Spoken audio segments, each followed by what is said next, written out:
চলো আজকে তোমাদের সাথে কচুর ফুল কিভাবে রান্না করে সেটার একটা রেসিপি আজকে শেয়ার করব। তো তোমরা হয়তোবা অনেকে কচুর ফুল কি সেটাই হয়তোবা চেনো না, বা অনেকে আছে যাদের প্রিয় খাবার এই কচুর ফুল। তো আজকের ভিডিওতে চলো তোমাদেরকে এই কচুর ফুলটা কিভাবে রান্না করে এবং কিভাবে পরিষ্কার করে সেটা তোমাদেরকে আজকের ভিডিওতে দেখাই।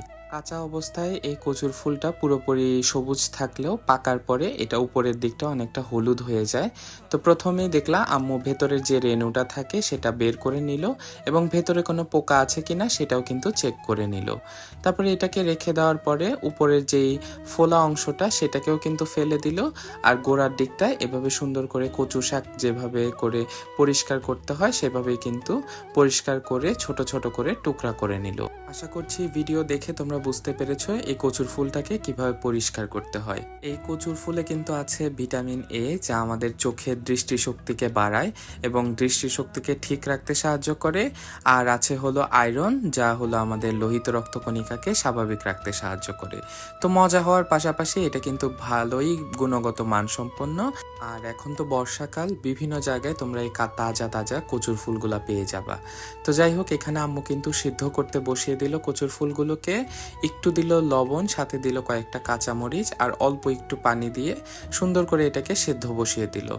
5 থেকে 10 মিনিট পর এটা থেকেও কিন্তু অনেকটা পানি বের হবে, যেটা দিয়ে কিন্তু ফুলগুলো খুব সুন্দরভাবে নরম হয়ে আসবে এবং সেদ্ধ হয়ে আসবে। তো অল্প একটু নরম হওয়ার পরে আম্মু এখানে ডাল ঘুটার যে ঘুটুনি থাকে সেটা দিয়ে সুন্দর করে এটাকে ম্যাশ করে নিল। এটা কিন্তু সেদ্ধ হয়ে গেছে, এটাকে এখন পাশে রেখে আম্মু এখানে জিরা বেটে নিচ্ছিল। চলো তাহলে রান্নাটা শুরু করা যাক। প্রথমে এখানে তেল দিয়ে আম্মু কয়েকটা শুকনা মরিচ দিয়ে দিল, সাথে এখানে অ্যাড করে দিল পেঁয়াজের কুচি আর রসুন থেতো করা। এখানে 3-4টা রসুন থেতো করে দিল, সাথে দিল তেজপাতা। এখন সুন্দর করে পেঁয়াজটাকে একটু ভালো করে নেড়ে চেড়ে এটাকে নরম করে নিতে হবে।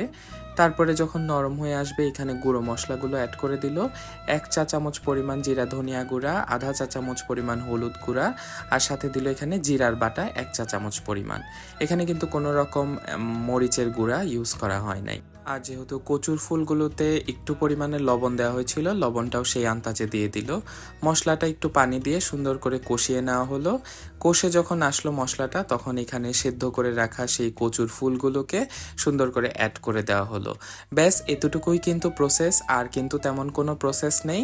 একদম অল্প প্রসেসে সুন্দর করে এই জিরার বাটা দিয়ে এই কচুর ফুলটা রান্না করলে কিন্তু অসম্ভব মজা হয়। আর একটা জিরার বাটার যেই সুন্দর একটা ঘ্রাণ হয়, ওটাতেই মূলত আরও বেশি ভালো লাগে।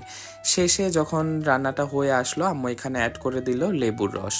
লেবুর রসটা অ্যাড করার ফলে কিন্তু গলা ধরার কোনো পরিমাণ চান্সই নেই। তো যাই হোক, এটাই ছিল আমার আজকের রেসিপিটা কেমন লাগলো অবশ্যই আমাকে কমেন্ট করে জানিও। আর তোমরা কে কে কচুর ফুল খেয়েছো কিনা বা কিভাবে খাও সেটাও চাইলে শেয়ার করতে পারো। আর আমার আজকের এই ভিডিওটা যদি ভালো লেগে থাকে, এরকম যদি আরও ভিডিও পেতে চাও, আমাকে ফেসবুকে ফলো করতে ভুলো না। আর যদি ইউটিউব চ্যানেল থেকে দেখে থাকো, অবশ্যই আমার চ্যানেলটা একটু সাবস্ক্রাইবও করে দিও। তো তোমাদের সবার সাথে দেখা হচ্ছে আমার পরবর্তী কোনো ভিডিওতে। সে অবধি সবাই ভালো থেকো। আল্লাহ হাফেজ।